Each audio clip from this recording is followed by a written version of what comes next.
1 से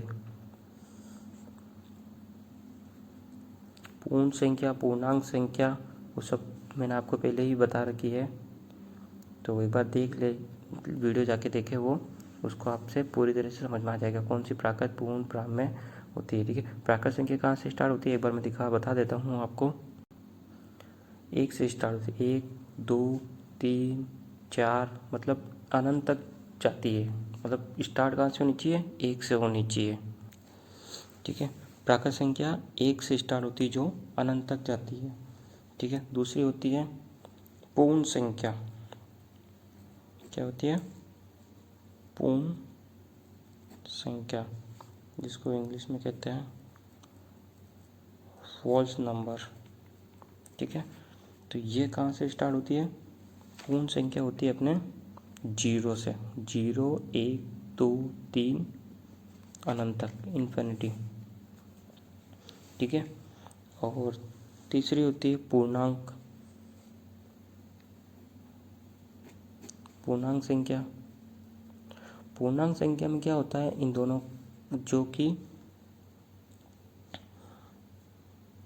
माइनस, मतलब कि जिसके अंदर नेगेटिव संख्या भी हो, जैसे कि अपन जैसे लेते हैं कि -3 -2 2 -1 0 1 2 3, मतलब ऐसी संख्या जो इधर भी इन्फिनिटी चले और इधर भी इन्फिनिटी तक चले, जिसके अंदर 0 भी आया है, प्राकृत संख्या भी आया है, पूर्ण संख्या भी आया है और पूर्णांक संख्या भी आया है। तो हम कह सकते हैं कि पूर्णांक संख्या वह संख्या जिसमें पूर्ण संख्या भी होती है और प्राकृत संख्या भी होती है, क्योंकि प्राकृत संख्या 1 से स्टार्ट होती है, इसमें 1 से स्टार्ट हो रही है, एक भी संख्या है, और पूर्ण संख्या जो 0 से स्टार्ट होती है इसमें 0 भी है, तो ये जो पूर्णांक है जो 0 पूर्ण संख्या भी है। तो हम कह सकते हैं कि पूर्णांक संख्या पूर्ण और प्राकृत संख्या दोनों है, बट प्राकृत संख्या ना तो पूर्ण है ना पूर्णांक है। ठीक है, क्योंकि इसके अंदर माइनस की संख्या ही नहीं आती है और ना ही प्राकृत संख्या में 0 आता है। ठीक है, तो ठीक है बच्चों, अपन देखते हैं अपना क्वेश्चन क्या था। अपना क्वेश्चन था कि पहले 5 प्राकृत संख्याओं का औसत। अच्छा ठीक है बच्चों, एक चीज़ और बताता हूँ मैं भी, आगे अपने आगे आएगा, अभाज्य संख्या। अभाज्य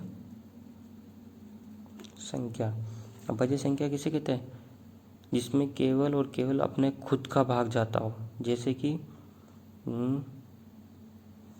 अभाज्य संख्या 2, एक अभाज्य संख्या नहीं है, एक के अंदर एक का जाता है बट पर एक अभाज्य संख्या नहीं होती। ठीक है, ये अपन को ध्यान रखना है। तो 2 क्या है, एक अभाज्य संख्या जिसके अंदर ना एक, केवल एक तो इसका खुद का 2 का भाग जाता है और एक का भाग जाता है, मतलब कि केवल एक को छोड़ के बाकी और किसी का भी भाग नहीं जाता हो। 3 के अंदर केवल 3 का जाता है और किसी का भाग नहीं जाता है। 5 के अंदर केवल 5 का भाग जाता है और किसी का नहीं जाता है।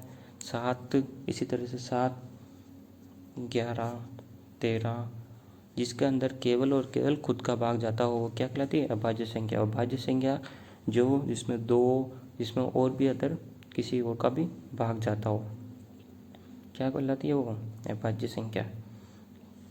ठीक है, जैसे कि 4 के अंदर 4 का जाता है, 2 का जाता है, 9 में 9 का जाता है, 3 का जाता है, 6 के अंदर 3 का जाता है, 6 का जाता है, 2 का जाता है, तो ये क्या है, भाज्य संख्या।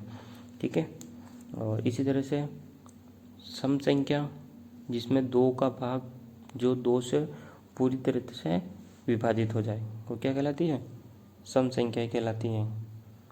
ठीक है, सम संख्या कौन कौन सी होती है, 2 4 6 8 और 0, जिसके अंत में, या तो अपन ऐसे भी कह सकते हैं जिस संख्या के अंत में 2 4 6 8 0 है वो क्या कहलाती है, सम संख्या है।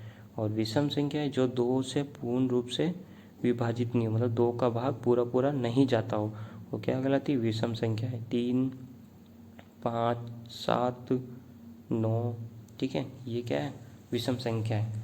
ठीक है बच्चों, तो एक बार इन सबको आप अच्छे से पढ़ लेना और अच्छे से देखना कि क्या क्या होती है। ठीक है, ठीक है बच्चों, तो अभी अपन प्रश्न पाते हैं, क्वेश्चन पाते हैं। पहली 5 प्राकृत संख्याओं का औसत बताओ। औसत क्या है, तो पहली 5 प्राकृत संख्या कौन कौन सी होगी, 1 2 3 4 5 हो गई 5 प्राकृत संख्या। इनका औसत क्या होगा, मैं जैसे कभी बताया है तुम्हें कि इन सेम सीरीज में चल रही तो इसकी मिडल, ये मैंने उदाहरण दे रखा है आपका पहले, तो उसका आंसर क्या होगा 3। योग कितना हो जाएगा इनका, पहली 5 प्राकृत संख्याओं का योग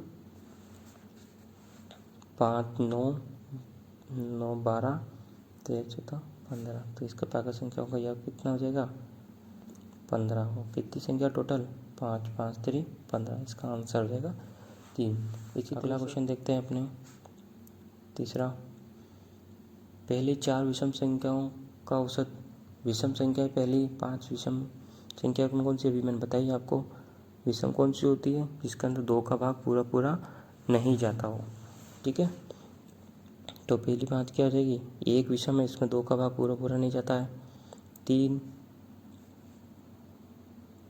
5 7, तो कितनी चाहिए अपन को, पहली 4 संख्याएं चाहिए। तो अब इनका योग 1 + 3 + 5 + 7, ठीक है।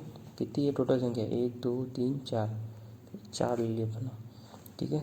राशियों का संख्या है टोटल कितनी होगी 3 7 3 10 10 16, योग 16, तो कितना आंसर कितना हो जाएगा इसका 4 4 16, ठीक है।